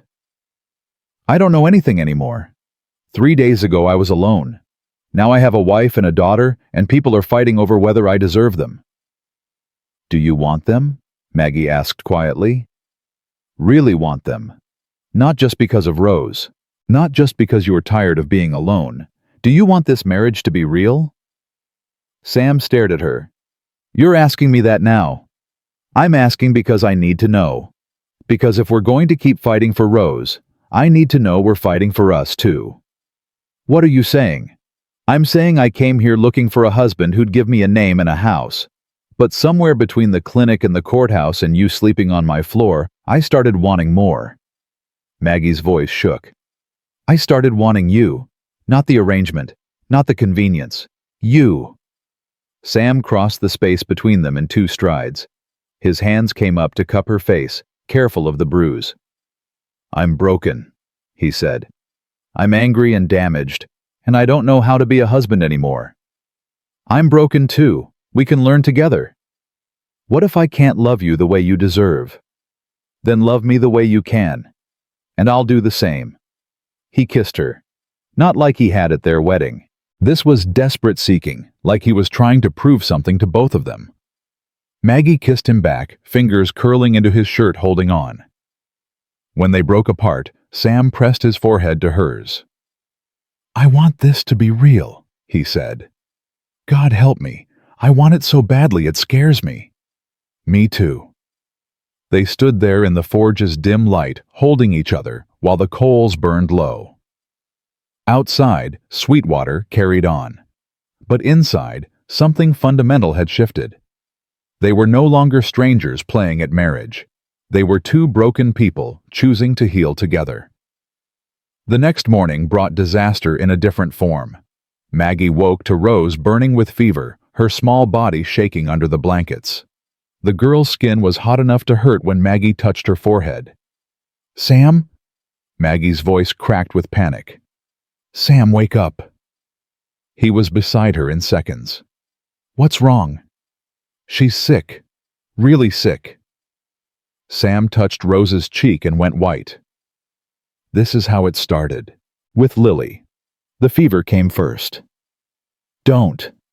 Maggie grabbed his arm. "Don't go there. This isn't the same." "You don't know that. I know medicine. I know fevers. And I know I won't let her die." Maggie was already moving, pulling jars from shelves, heating water. "Get Tucker. I need willow bark and chamomile. And ice. We need ice." Sam didn't move. He just stared at Rose, frozen. "Sam." Maggie's voice cut through his paralysis. "I need you. Rose needs you. So either help me or get out of the way." That snapped him back. He ran. Maggie worked fast. She stripped Rose down to her shift, sponged her with cool water. The girl whimpered, but didn't wake. Her breathing was shallow, rapid. "Come on, sweetheart," Maggie whispered. "Stay with me." Tucker arrived with supplies. Sam came behind him carrying a bucket of ice from the cold cellar. "What do you need us to do?" Tucker asked. "Ice packs. Wrap chunks in cloth. We need to bring the fever down slowly." They worked together. Maggie brewed bitter tea-coaxed drops between Rose's cracked lips. Tucker kept the ice coming. Sam held Rose's hand, his face gray with terror. Hours passed. The fever wouldn't break. "This isn't working," Sam said hoarsely. "It takes time." "She's getting worse, Maggie. Look at her." Maggie looked. Rose's lips had a blue tinge. Her breathing was more labored. "There's a doctor in Laramie," Tucker said. 2 days' ride." "She doesn't have 2 days," Maggie said. "Then what?" Sam's voice broke. What do we do? Maggie closed her eyes, thought of her father, of the Arapaho women who'd raised her, of medicines the white doctors dismissed as savage nonsense, but worked when nothing else would. I know something, she said, but it's not in any medical book. I don't care where it comes from, Sam said. If it'll save her, do it. Maggie went to her bag, pulled out a bundle wrapped in deerskin she'd kept hidden since leaving the reservation. Inside were roots and herbs the missionaries had forbidden, medicine that worked but marked you as other. She hesitated. Using this would confirm every whisper about savage blood, about witchcraft, about not being civilized enough. Then Rose moaned, and Maggie stopped caring. She boiled the roots into a thick paste, added herbs that smelled sharp and earthy. The smell filled the clinic pungent and unmistakable. Tucker's eyes widened. That's Indian medicine. Yes? Mrs. Carter finds out. I don't care what Mrs. Carter finds out. Maggie applied the paste to Rose's chest, her temples the soles of her feet. My father saved lives with this. So did the women who raised me. It works. She forced more tea down Rose's throat, waited, prayed to gods she'd been taught to deny. An hour passed, then two. Rose's fever broke. The girl's eyes fluttered open. Miss Maggie. Maggie's sob was half laugh, half cry. I'm here, sweetheart. I don't feel good. I know, but you're going to be okay now. Sam's face crumpled. He turned away, shoulders shaking. Tucker gripped his arm. She's all right, son. Your girl's all right. She's not my girl, Sam said roughly. I'm not her father. Could have fooled me. Tucker squeezed once, then left them alone. Maggie cleaned Rose up, got her into fresh clothes, coaxed broth between her lips. The girl drifted back to sleep this time, peaceful. When Maggie finally sat back exhausted, Sam was watching her. You saved her, he said. We saved her. No, you did. With medicine you were scared to use because of what people would say. His voice was rough. You risked everything for her. She's worth it. So are you. Sam moved closer. I've been so scared of losing another child that I couldn't see what was right in front of me. You're not Anna. Rose isn't Lily. And I need to stop treating this family like it's going to disappear. We're not going anywhere. I know, and neither am I. He took her hand. I'm all in, Maggie. Whatever comes next. I'm not running. Maggie leaned into him, bone-tired, but lighter somehow. Good, because I'm not done fighting yet. Rose stirred, reached for both of them. They moved to the cot, one on each side of her. The girl grabbed their hands, pulled them together. My family, she mumbled, already half asleep again. Sam's fingers tightened around Maggie's. In the morning they'd face inspectors and gossip and Mrs. Carter's scrutiny. But tonight, they had each other. And for the first time since any of them could remember, that felt like enough. The smell hit town 3 days after Rose recovered, sharp and wrong like something rotting upstream. Sam noticed it first when he went to the river for water that morning. Don't use that, he told Maggie when he came back empty-handed. Something's dead in the water, or dying. Tucker appeared at the clinic door an hour later, face grim. Rivers rising, fast. Snow's melting early up in the mountains. How bad? Maggie asked. Bad enough that folks are sandbagging the low areas. Storm's coming too, if it hits while the river's already high. Tucker didn't finish. He didn't have to. Sam was already pulling on his coat. I'll help with the sandbags. Sam, you don't have to. Half this town stood up for us when the inspectors came. Time to return the favor. He kissed Maggie, quick ruffled Rose's hair. Keep her inside. If the river breaks the banks, head to higher ground. He left before Maggie could argue. Rose pressed against the window, watching him cross toward the river where men were already working. Is Mr. Sam going to be okay? Rose asked. He'll be fine, sweetheart. But Maggie's hands shook as she ground herbs. She'd seen floods before, seen what they did to towns built too close to water. The rain started at noon. Light at first, then harder. By evening it was coming down in sheets. The clinic door burst open and a woman stumbled in soaked and wild-eyed. "My husband," she gasped. "He was working the sandbags and something fell on his leg. He's bleeding bad." Maggie grabbed her medical bag. "Rose, stay with Tucker." "I want to come." "No, you stay here where it's safe." Maggie's tone left no room for argument. She followed the woman out into the rain. The sandbagging operation had turned into chaos. Men shouted over the roar of rising water. Someone had rigged torches, but the wind kept blowing them out. Maggie found the injured man lying in mud, his leg bent wrong, blood pooling. "Don't move him," she ordered. She knelt in the mud rain, hammering her back. The leg was broken bone visible through torn flesh. "I need to stabilize this before we move him." "No time," someone yelled. "River's about to breach." Maggie ignored them. She worked fast, cleaning the wound, setting the bone as best she could, wrapping it tight. The man screamed. She kept working. "Maggie?" Sam appeared beside her, covered in mud. "You need to get out of here." "Almost done? Now." He grabbed her arm. "The sandbags aren't holding. This whole area's about to flood." Maggie tied off the bandage. "Help me carry him." Sam and another man lifted the injured worker. They'd made it 10 feet when the sandbag wall gave way with a roar like thunder. Water crashed through, black and violent. Someone screamed. Maggie lost her footing, went down hard. Water closed over her head. Strong hands grabbed her, hauled her up. "Sam!" He was yelling something she couldn't hear over the water's roar. They ran, half dragging the injured man between them. Others fled alongside them, abandoning tools and supplies. They made it to higher ground, just as the flood swallowed Main Street. Maggie stood gasping, watching water devour the town. Buildings groaned.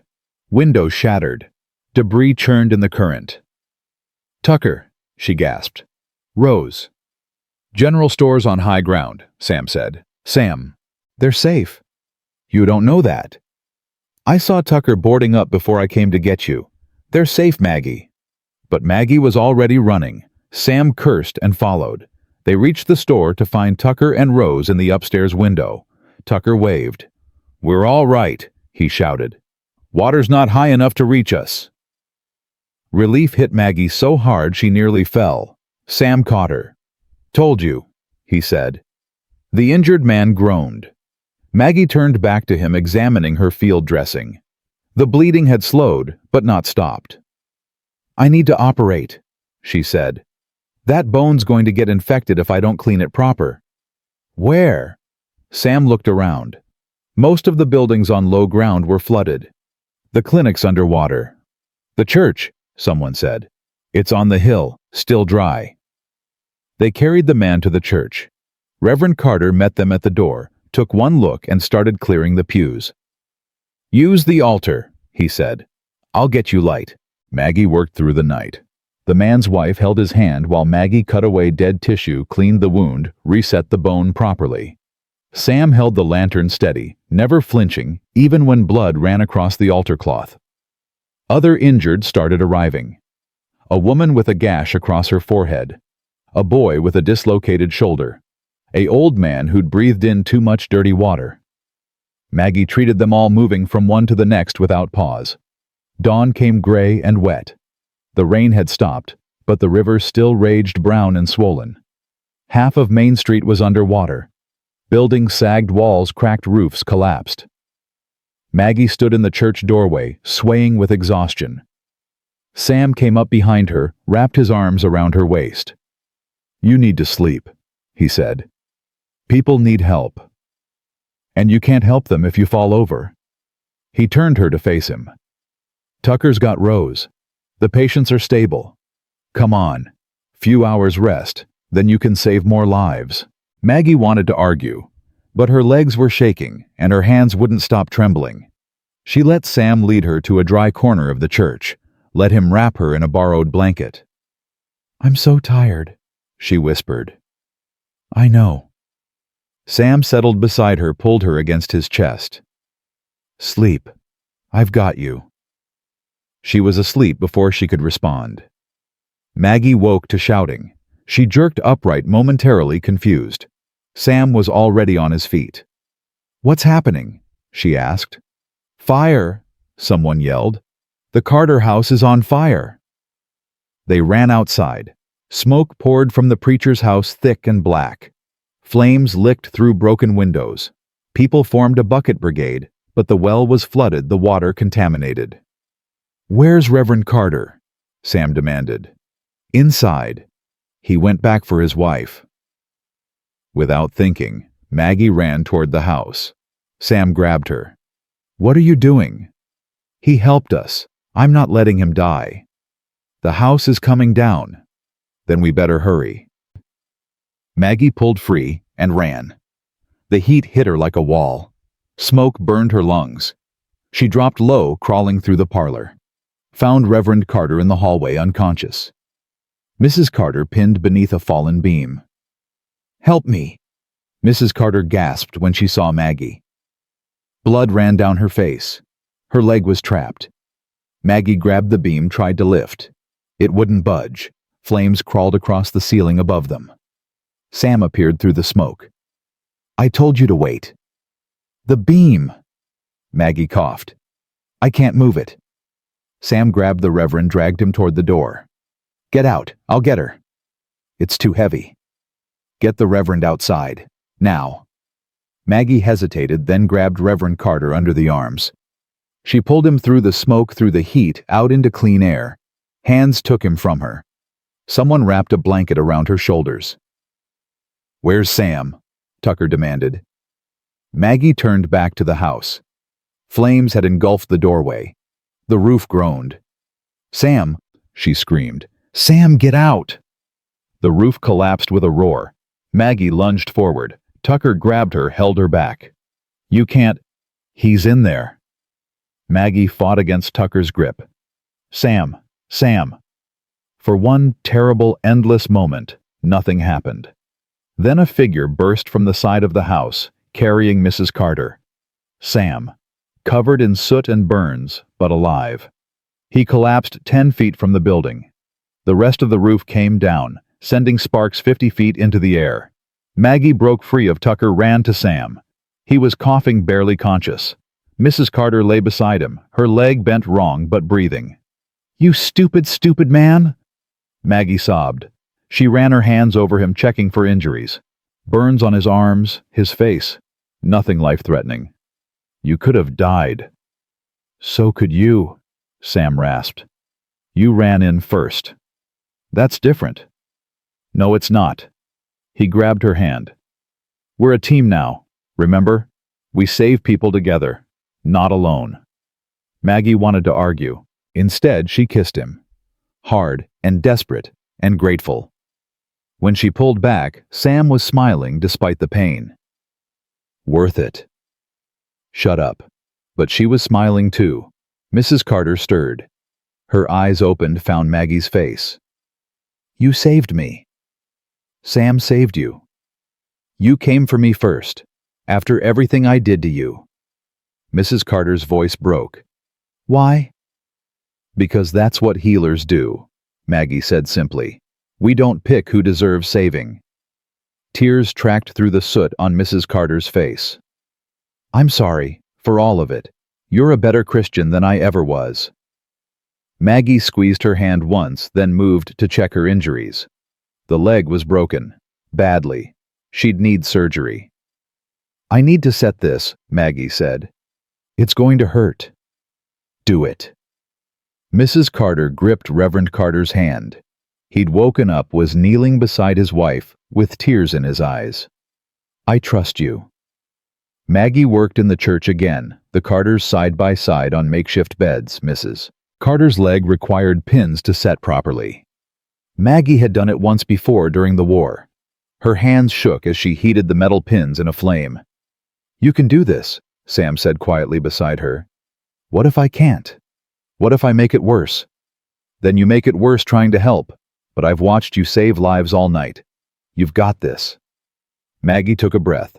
set the bone, drove the pins through. Mrs. Carter screamed once, then passed out. But when Maggie checked her pulse, it was strong and steady. "She'll walk again?" Reverend Carter asked. "With time and rest, the bone should heal straight." The Reverend bowed his head. "Thank you, both of you. You didn't have to." "Yes, we did," Sam said. "Same reason you married us when no one else would. Because it was right." The next 3 days blurred together. The flood receded slowly, leaving behind mud and debris and ruin. Maggie's clinic was destroyed, everything washed away or ruined. But the church became a hospital. Maggie treated dozens of people. Broken bones, infections, fever from drinking contaminated water. Sam worked alongside her, boiling water, changing bandages, holding people down when Maggie had to reset bones or stitch wounds. Rose helped too, bringing water to patients, reading stories to children, being a bright spot in the chaos. Tucker kept them fed with supplies from what remained of his store. Other townspeople pitched in. The ranch hand Maggie had treated brought fresh meat. The farmer's wife donated blankets. Even Garrett Sullivan, the man who'd abandoned Maggie at the train station, showed up with his wagon to help move supplies. "I was wrong," he said quietly, when Maggie came to check a sprained ankle he'd gotten moving debris. "About you. About everything. I'm sorry." Maggie studied him, saw genuine regret. "We all make choices we regret. I let my mother's prejudice become mine. That's worse than just being prejudiced yourself." He met her eyes. "You're 10 times the person I'll ever be. Bridger's a lucky man." "I'm the lucky one," Maggie said. "Now hold still. This is going to sting." On the 4th day after the flood, Inspector Williams returned with Miss Porter. They found Maggie in the church stitching up a child who'd cut his hand on broken glass. Rose sat beside her singing softly to distract the boy.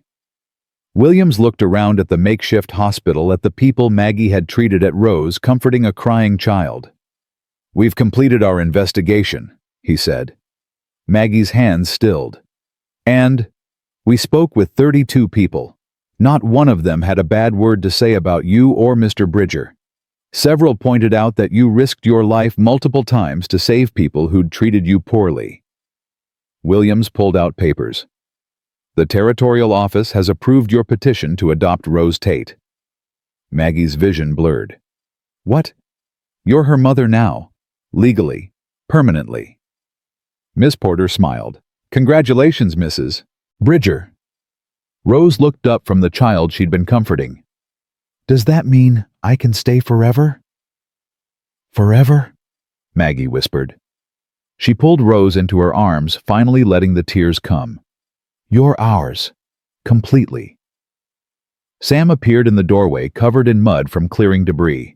He took one look at Maggie's face and knew. "We got her?" he asked. "We got her." Sam crossed the church in 3 strides, swept both Maggie and Rose into his arms. Around them, patients started clapping. Tucker whooped from the back of the room. Even Mrs. Carter, lying on her bed with her pinned leg, was smiling. Williams cleared his throat. "There is one more thing." They pulled apart. "What?" "The territorial governor heard about your work during the flood. He's authorized funding to rebuild your clinic. Larger this time. Properly equipped." Williams handed Maggie another document. "He's also appointing you the official territorial medical officer for this district. It comes with a small salary and a house." Maggie stared at the paper. "I don't understand." "You saved lives when no one else could. You used medicine that works regardless of where it came from. And you did it without asking for recognition or payment." Williams's expression softened. "The territory needs more people like you, Mrs. Bridger. People who see what needs doing and do it." Sam laughed, the sound rough and wet. "Hear that you're official now." "We're official," Maggie corrected. She turned to Williams. "I'll accept on one condition. My husband assists me. He's got steady hands and a strong stomach. I need him." "Done," Williams said. After the inspectors left, Maggie stood in the doorway of the church, looking out at Sweetwater. Half the town was ruins. But people were rebuilding. Already she could hear hammers, see men clearing debris, women salvaging what could be saved. Sam came to stand beside her, Rose between them. "You ready for this?" he asked. "Being the official town doctor, having a real house, being a family." Maggie thought about the train platform where she'd stood 6 weeks ago, broken and unwanted and alone. She thought about everything that had happened since. The marriage of convenience that became real. The child no one wanted who'd become theirs. The town that rejected her learning to trust her. "Yeah," she said. "I'm ready." Rose tugged their hands. "Can we get a dog? Now that we have a house?" "We don't have the house yet." "Little bit," Sam said. "But when we do, can we?" Sam looked at Maggie. Maggie looked at Sam. They both started laughing. "Sure," Maggie said. "Why not? We've already got everything else." That night they slept in the church with a dozen other people made homeless by the flood. Rose curled between Maggie and Sam, one hand in each of theirs. Around them people snored and shifted and coughed. It wasn't comfortable. It wasn't private. It wasn't the life Maggie had imagined when she'd answered that mail-order bride advertisement. It was better. Because somewhere between the rejection and the fighting and the flood, she'd found what she'd been looking for all along. Not a husband who'd give her a name. Not a house that would give her standing. Not even the child who'd given her purpose. She'd found belonging. Real, messy, complicated belonging with people who'd chosen her and who she'd chosen back. Sam's hand tightened around hers in the dark. "You awake?" "Yeah." "I love you."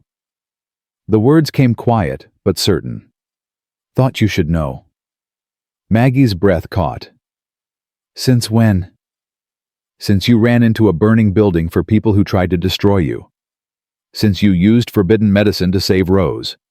Since you looked at me and saw someone worth fighting for." He shifted, propped himself on one elbow. "I didn't want to. Fought against it. But I love you, Maggie. Completely." "I love you too," Maggie whispered. "So much it scares me." "Good. We'll be scared together." Rose mumbled in her sleep, snuggled closer. They lay there in the darkness, listening to her breathe, listening to the town settle. Tomorrow they'd start rebuilding. The clinic, the house, the life they were making. But tonight, they had each other. And in the end, that was all they'd ever really needed. The house arrived in pieces over 3 weeks. Lumber from Laramie glass, from Denver nails and tools, donated by half the territory. Men who'd never spoken to Maggie before showed up at dawn to hammer and saw. Women brought food. Children carried water. Sam worked from sunrise to sunset, building their home with hands that had once only known how to forge metal and bury the dead. Maggie watched him measure and cut and fit boards together, watched him transform raw wood into walls and roof and windows. "You ever built a house before?" she asked one evening. "No." Sam wiped sweat from his forehead. "But I tore one down after Anna died. Couldn't stand living in the place where I'd lost everything. Figure building one's got to be easier than destroying one." Rose ran between the half-finished walls, arms spread wide. "My room's going to be here, right, Papa?" Sam froze. So did Maggie. "What did you call me?" Sam's voice was rough. Rose stopped suddenly, uncertain. "Papa? Is that wrong? Miss Maggie said I could call her Mama, now that the papers are signed, so I thought—" Sam crossed to her in 2 strides, swept her up. His face pressed into her hair, and his shoulders shook. "You can call me Papa," he whispered. "You can call me whatever you want, little bit." Rose wrapped her arms around his neck. "Even when you're sad about Lily." Sam pulled back enough to look at her. "How do you know about Lily?" "Tucker told me. He said you had a little girl before me who went to heaven." Rose touched Sam's wet cheek. "Are you sad I'm not her—" "No." Sam's voice cracked. "I'm sad she can't be here to be your big sister, But I'm not sad you're you, Rose. I'm grateful, every single day. Do you think she'd like me? She'd have loved you, just like I do. Rose beamed. Then she wiggled down and ran back to playing house in the unfinished walls. Sam stood there, chest heaving. Maggie came to him. You all right? I don't know. I spent 2 years thinking I'd never be a father again. Never wanted to be. It hurt too much. He looked at Maggie. But now I've got Rose calling me Papa, and it feels right. How is that possible? Because Lily will always be your daughter. But so is Rose. You've got room for both. Sam pulled Maggie close, buried his face in her neck. I don't deserve this. Any of it. Neither do I. But we've got it anyway. They stood there while Rose played, and the sun set, and the skeleton of their new life rose around them. The clinic opened 2 weeks later, twice as large as the old one with a proper surgery room and enough space for overnight patients.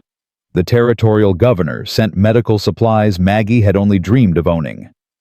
Clean bandages, real surgical instruments, medicines from back east. The sign above the door read, M. Bridger Territorial Medical Officer, all welcome. Mrs. Carter was the first patient through the door. She limped in on a cane, her leg still healing from the pins Maggie had set.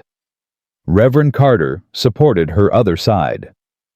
I know I'm not your favorite person, Mrs. Carter said. But I heard you're treating people today, and my leg's been aching something fierce. Maggie gestured to the examination table. Sit down. Let me look. She unwrapped Mrs. Carter's leg carefully. The incision had healed clean, no infection. The pins were holding. But the muscle had atrophied from weeks of inactivity. You need to walk more, Maggie said. Not enough to re-injure it, but enough to build strength back. It hurts when I walk. It's supposed to. That's how you know it's healing. Maggie rewrapped the leg with firm, steady hands. Pain isn't always punishment, Mrs. Carter. Sometimes it's just the price of getting better. Mrs. Carter's eyes filled. I deserve that. I'm not talking about your conscience. I'm talking about your leg. I know, but... Mrs. Carter swallowed hard. I owe you more than an apology. I owe you the truth. About why I fought so hard against you. Maggie paused. You don't have to... Yes, I do. Mrs. Carter gripped her cane. I had a daughter. Before we came to Sweetwater. She was 7 when she died. Fever took her fast, just like it almost took Rose. Reverend Carter's hand found his wife's shoulder. I was pregnant when she died. Mrs. Carter continued. Lost that baby too from the grief. Haven't been able to carry another one since. Her voice broke. So when you showed up with your medicine and your kind heart ready to save a child, I couldn't have. I hated you for it. Hated that you could heal when I couldn't. That you'd get to be a mother when I'd failed at it. Maggie's throat tightened. That's not failure. Isn't it? I let my pain turn me cruel. Tried to take from you what I'd lost myself. Mrs. Carter looked up. But watching you work during the flood, seeing you risk everything to save people who'd hurt you, it broke something open in me. Made me see what I'd become. You're healing too, Maggie said quietly. Not just your leg. All of you. Mrs. Carter nodded. I want to help. At the clinic. I can't do medicine, but I can organize supplies. Keep records, talk to patients who are scared. If you'll have me. Maggie looked at this woman who'd tried to destroy her. Saw the genuine remorse, the desperate need for redemption. All right, she said, but you follow my rules. In this clinic, everybody gets treated the same. Rich or poor, white or Indian, saint or sinner. Everyone. I understand. And if you ever make Rose feel unwanted again, I'll throw you out myself. Mrs. Carter's smile was watery. Deal. That night, Maggie told Sam about the conversation while they put Rose to bed in their new house. The girl's room had real walls now, a real bed curtains Tucker had sewn from flour sacks. You think she means it? Sam asked. About changing. I think she's trying. That's all any of us can do. Rose yawned, already half asleep. Mama. Yes, sweetheart. I'm glad you came on the train that day, even though nobody wanted you. Maggie's heart squeezed. Me too, Rose. And I'm glad Papa's not sad anymore. Sam's voice was rough. Me too, little bit. And I'm glad we're a family, a real one, not the kind that leaves. We're not going anywhere, Maggie promised. Rose's eyes drifted shut. Good. 'Cause I love you both very much. They stood in the doorway watching her sleep, this child, who'd been abandoned and rejected and had still found the courage to love again. She's braver than both of us, Sam whispered. She had to be. We were too broken to choose happiness. She chose it for us. Sam pulled Maggie close. Come on. We've got our own bed now. Might as well use it. Their bedroom was small, but theirs. A bed Sam had built with his own hands, a quilt Tucker had donated, a window that looked out over the town they'd helped save. Maggie stood at that window looking at Sweetwater. Lights flickered in rebuilt homes. Smoke curled from chimneys. Life returning to normal, or as normal as frontier life ever got. What are you thinking? Sam asked. That I came here expecting to be someone's wife. A name on a marriage certificate. A warm body in a cold bed. She turned to him. But I got so much more. You got a stubborn blacksmith and a traumatized child, and a town that nearly destroyed you. I got a family, a real one. The kind that fights for each other and saves each other, and doesn't run when things get hard. Maggie crossed to him. I got you. Sam cupped her face in his calloused hands. I got you too. And I'm never letting go. He kissed her, then not desperate like after the fire, not chaste like at their wedding. This was slow and sure, and spoke of all the nights they'd have together, all the mornings waking up beside each other, all the years building a life. When they finally pulled apart, breathless, Sam rested his forehead against hers. I want more children, he said, with you, if that's something you want. Maggie's breath caught. They said I couldn't. They were wrong about you before. Maybe they're wrong about this too. His hand settled on her stomach. And if they're not, we've got Rose. That's more than enough. You mean that? Every word. Maggie kissed him again. Then yes, I want more children, and a dog for Rose, and a bigger garden, and to grow old together in this house you built. That's a lot of wanting. I've got a lot of years to make up for. I spent too long thinking I didn't deserve to want anything. And now I want everything. They made love that night in their own bed in their own house as husband and wife in truth and not just on paper. And afterwards, wrapped in each other's arms, Maggie felt something she'd never felt before. Home. 3 months later, Maggie woke up sick. She barely made it outside before her stomach rebelled. Sam found her leaning against the house, pale and shaking. You all right? I don't know, might have eaten something bad. But it happened again the next morning, and the next. On the 4th day, Mrs. Carter took one look at Maggie's face and smiled. How far along are you? Maggie froze. What? You're pregnant, dear. I'd stake my life on it. That's not possible. The doctors said. The doctors were wrong, Mrs. Duss. Carter squeezed Maggie's hand. Congratulations. Maggie sat down hard. Pregnant. She was pregnant. After years of being told she'd never conceive after her first husband's family calling her barren and cursed, Mama Rose appeared in the doorway. Why are you crying? I'm not crying, Maggie realized tears were streaming down her face. I'm happy, sweetheart. Why? Because you're going to be a big sister. Rose's eyes went huge. Really? Really? Rose shrieked and launched herself at Maggie. Mrs. Carter caught her mid-flight.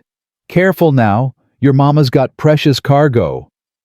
Sam came running from the forge. What happened? Who's hurt? Rose wriggled free and ran to him. Papa, Mama's got a baby in her tummy. Sam went very still. What? Maggie stood cross to him. I'm pregnant. About 3 months, Mrs. Carter thinks. Sam's face went through a dozen emotions: shock, joy, terror. Then he grabbed Maggie and spun her around, laughing. We're having a baby. Put me down before I'm sick on you. He set her down gently, hands shaking. Are you sure? Really sure?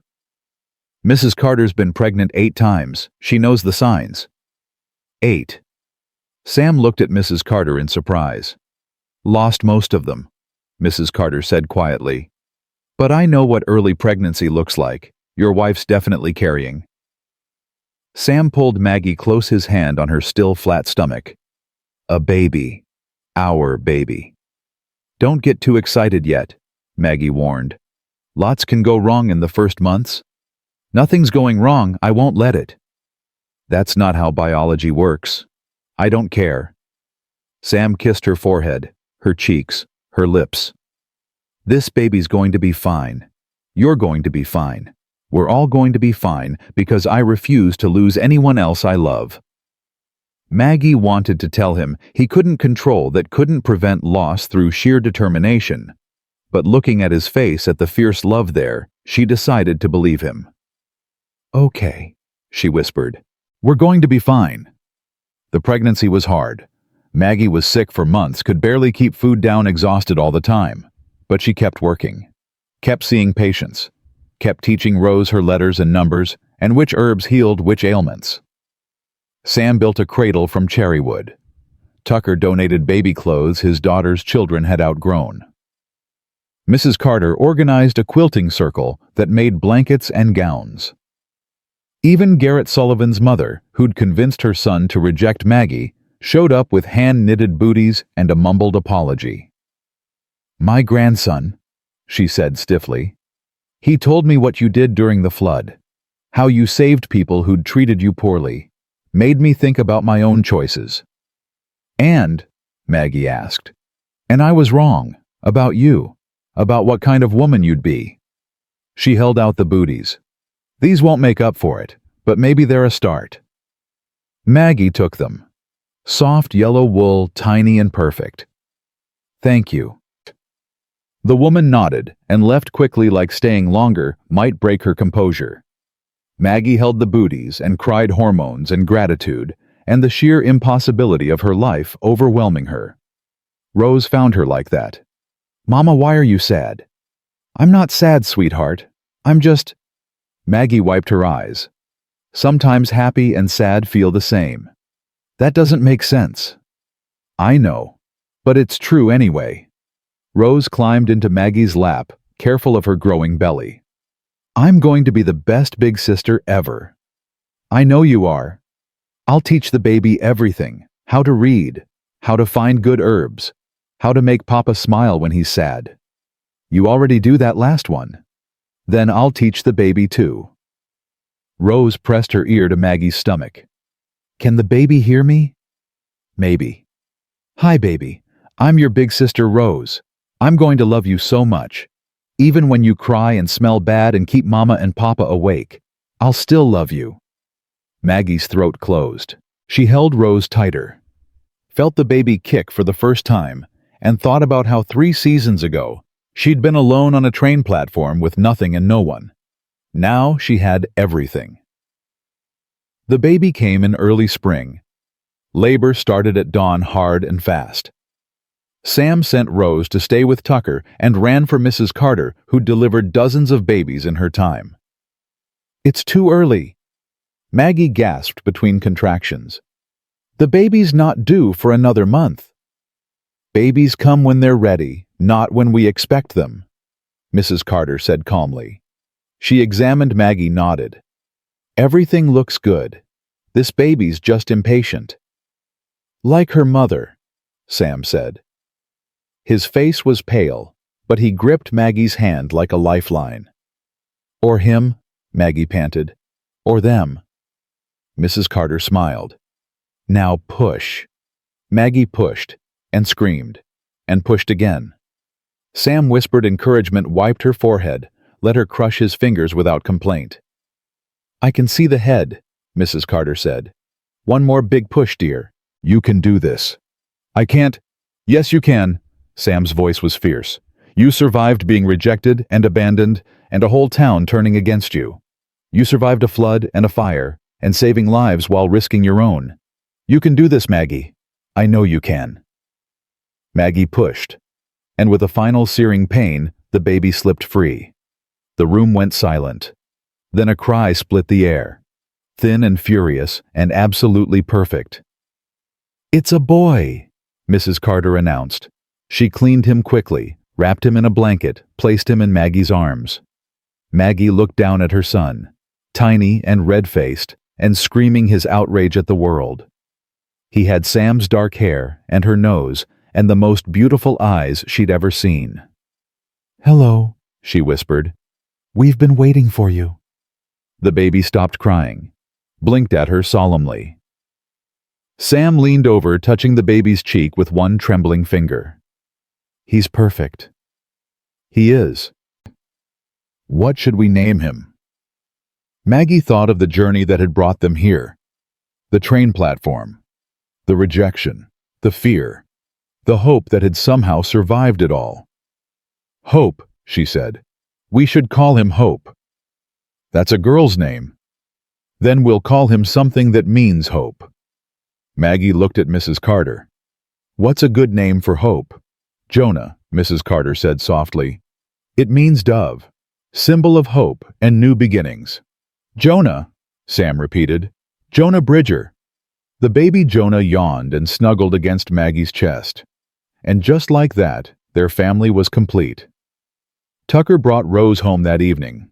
The girl burst through the door, eyes huge. "Where's my baby brother?" Sam scooped her up.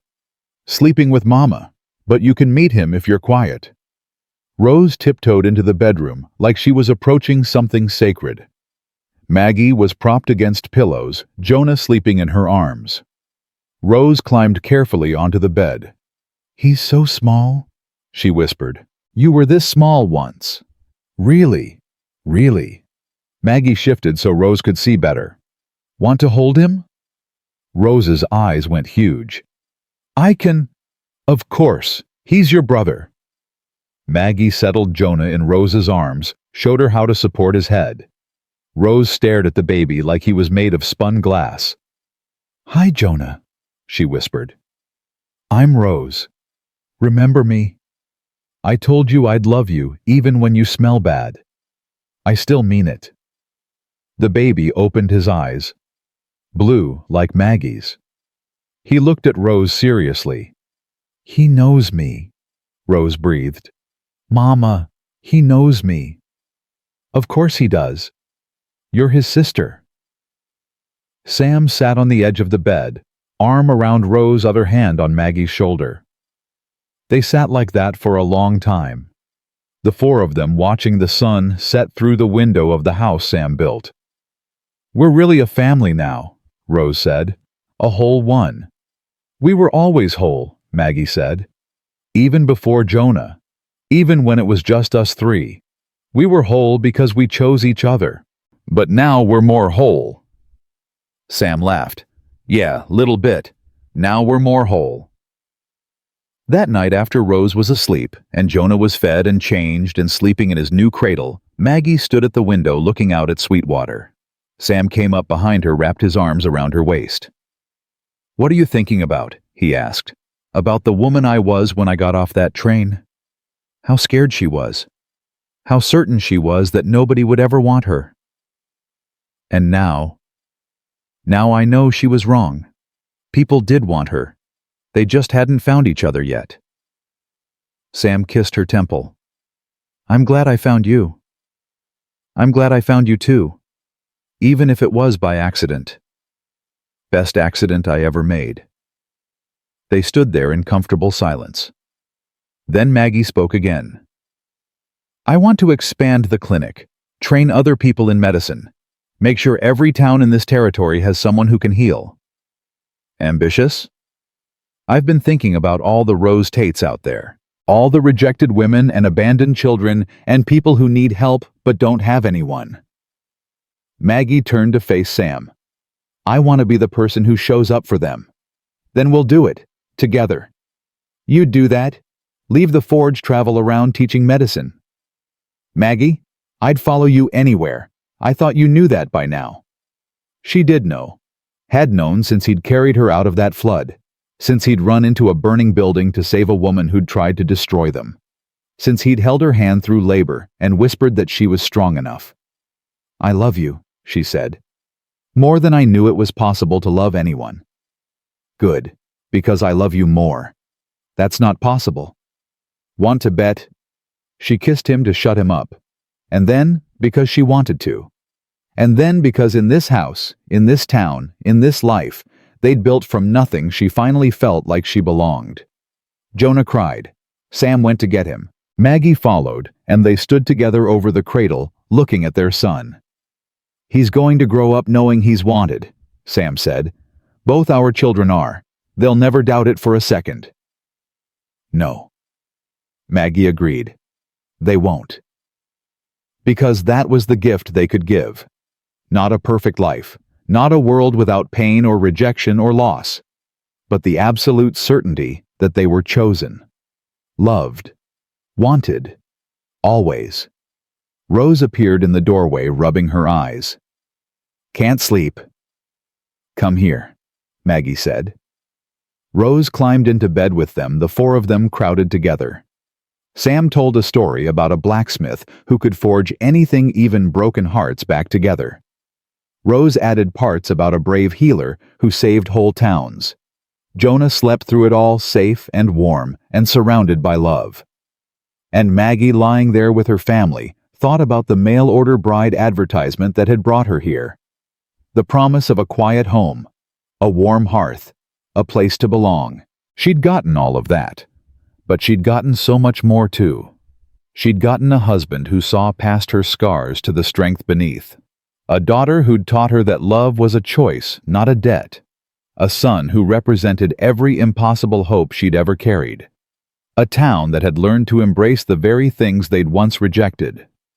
Most of all, she'd gotten herself back.